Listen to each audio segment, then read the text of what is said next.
अब भारतीय राजनीति और सरकार के इकाई 3 की तरफ चलते हैं। इसमें 3 पार्ट है, जिसमें से पहला पार्ट है केंद्र और राज्य स्तर पर राजनीतिक संस्थान। अर्थात साफ तौर पे इसमें हम बात करेंगे प्रधानमंत्री के बारे में। प्रधानमंत्री कौन होता है, इसके क्या कार्य होते हैं, इसे कैसे नियुक्त किया जाता है, या फिर इसकी क्या भूमिका होती है, क्या ये देश को चलाने में सक्षम होता है नहीं होता है, इन सब के बारे में क्या करेंगे, पढ़ेंगे।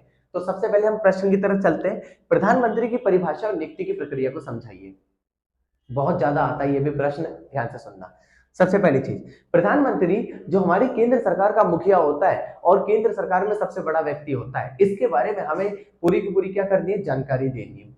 ये 5 साल के लिए चुने जाते हैं, और यदि अगर सरकार गिर जाती है तो प्रधानमंत्री को अपने पद से क्या देना पड़ता है, इस्तीफा देना पड़ता है। एक एक करके इसके पॉइंट के बारे में बात करते हैं। सबसे पहला है जिसे कहते हैं प्रधानमंत्री बनने के लिए कुछ योग्यता है, नागरिकता। अर्थात जो भी व्यक्ति प्रधानमंत्री बनना चाहता है वो भारत का नागरिक होगा, तभी जाकर वो भारत के प्रधानमंत्री के रूप में अपनी भूमिका निभा पाएगा। और उसे भारत की नागरिकता मिली होगी तभी जाकर वो क्या कर सकता है, चुनाव में खड़ा हो सकता है और प्रधानमंत्री बनने योग्य अपनी भूमिका दर्ज कर सकता है। नंबर 2 है सदस्यता। भारत के अंतर्गत उसे लोकसभा या राज्यसभा दोनों में से किसी एक सदन में सदस्यता मिली होनी चाहिए, तभी जाकर वो प्रधानमंत्री बन सकता है। अर्थात अगर वो लोकसभा में जीत के आता है तो भी प्रधानमंत्री बन जाएगा, और अगर राज्यसभा में जीत के आता है तो भी वो प्रधानमंत्री बनने योग्य है। तो उसे क्या मिलनी चाहिए, उसके पास सदस्यता होनी चाहिए। नंबर 3 की तरफ चलते हैं, आयु। अगर वो प्रधानमंत्री बनना चाहता है और अगर वो लोकसभा से जीत कर आता है तो उसकी उम्र 25 साल से ऊपर होनी चाहिए। यदि वह राज्यसभा का सदस्य है तो उसकी आयु जो है वो 30 वर्ष से ऊपर होनी चाहिए, तभी जाकर वो क्या कर सकता है, भारत का प्रधानमंत्री बन सकता है। नंबर 4 है सरकारी पद। अर्थात यदि कोई व्यक्ति भारत का प्रधानमंत्री बनना चाहता है तो उसे अपने पुराने सरकारी पद का इस्तीफा देना पड़ेगा, और तभी जाकर वो भारत के प्रधानमंत्री बनने योग्य है।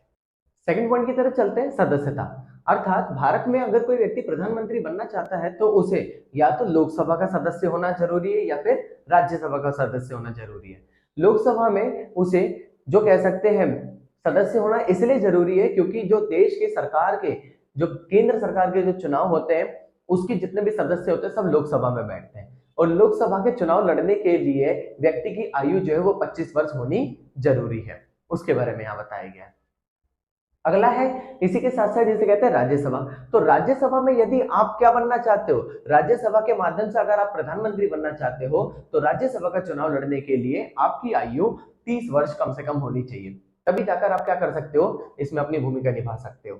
इसीलिए हम साफ तौर पे ये कह सकते हैं कि भारत का अगर किसी व्यक्ति को प्रधानमंत्री बनना है या तो उसे लोकसभा का सदस्य होना चाहिए या फिर राज्यसभा का सदस्य होना चाहिए।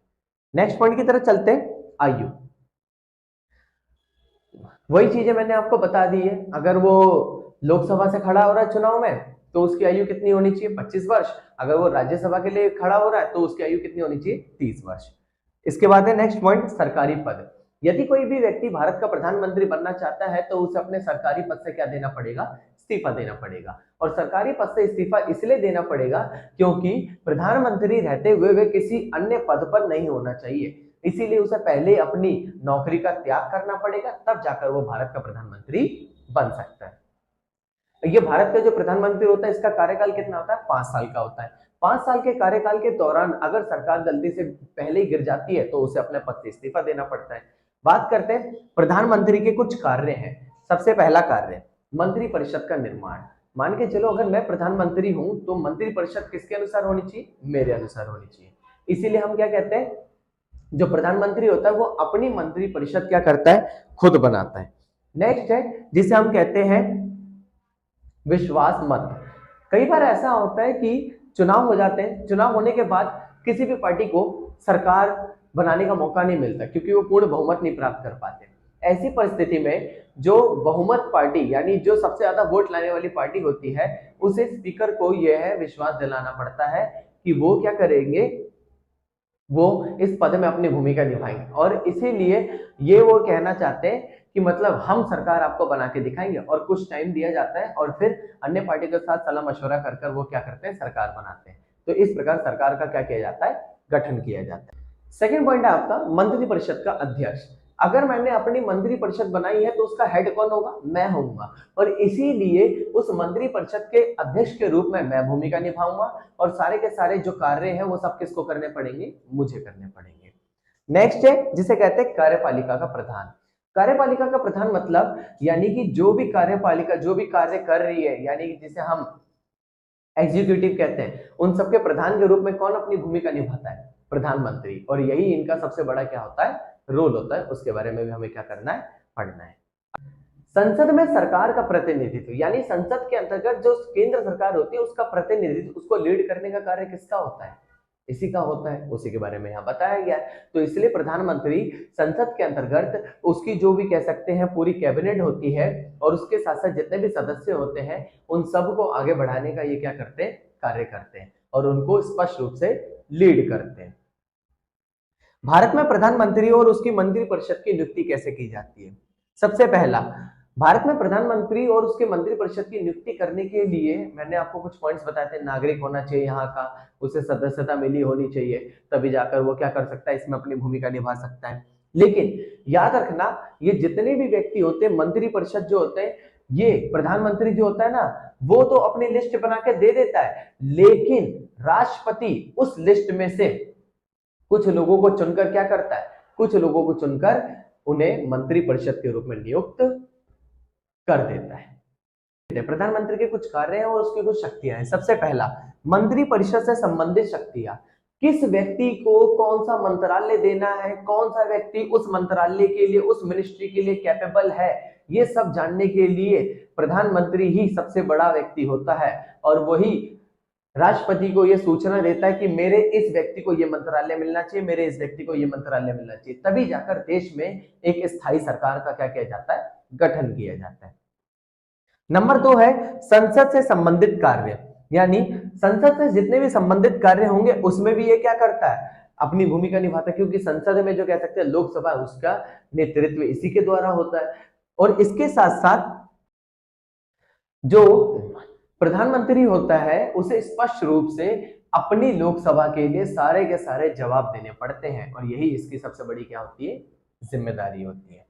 नेक्स्ट है अंतरराष्ट्रीय क्षेत्र में देश का प्रतिनिधित्व, अर्थात जो प्रधानमंत्री होता है दूसरे देशों के साथ भी अपने संबंध बनाता है, यानी दूसरे देश के साथ अपने संबंध बनाएगा। जैसे प्रधानमंत्री मोदी जी कभी अमेरिका जाते हैं, कभी चीन जाते हैं, कभी रशिया जाते हैं, कभी स्पेन जाते हैं, पुर्तगाल जाते हैं, मतलब बहुत सारे देशों में वो दौरा कर रहे हैं, ताकि दूसरे देशों के साथ हमारे संबंध क्या हो सके? अच्छे हो सके। तो इसी प्रकार प्रधानमंत्री का ये भी कार्य होता है कि वो दूसरे देशों के साथ अपने संबंध क्या करे? अच्छे बनाए। नेक्स्ट है कार्यपालिका की शक्ति। किसकी शक्ति? कार्यपालिका। कार्यपालिका क्या होती है? कार्य करने की शक्ति।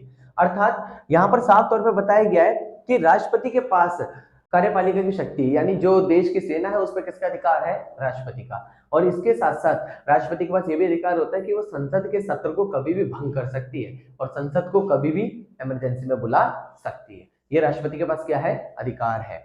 नेक्स्ट है न्यायपालिका का प्रमुख। न्यायपालिका का प्रमुख ये अप्रत्यक्ष रूप से होता है, क्योंकि न्यायपालिका का जो प्रमुख होता है वो हमारे होते हैं सुप्रीम कोर्ट के जज, परंतु सुप्रीम कोर्ट के जज को चुनने का अधिकार राष्ट्रपति को होता है। तो इस प्रकार न्यायपालिका के प्रमुख के रूप में भी ये क्या निभाते हैं? अपनी भूमिका निभाते हैं। नेक्स्ट पॉइंट है संसद का सम्मान। राष्ट्रपति संसद का सम्मान करता है और संसद में बहुमूल्य नियमों को बनाने में अपनी भूमिका निभाता है। यह उसकी सबसे बड़ी क्या होती है? जिम्मेदारी होती है।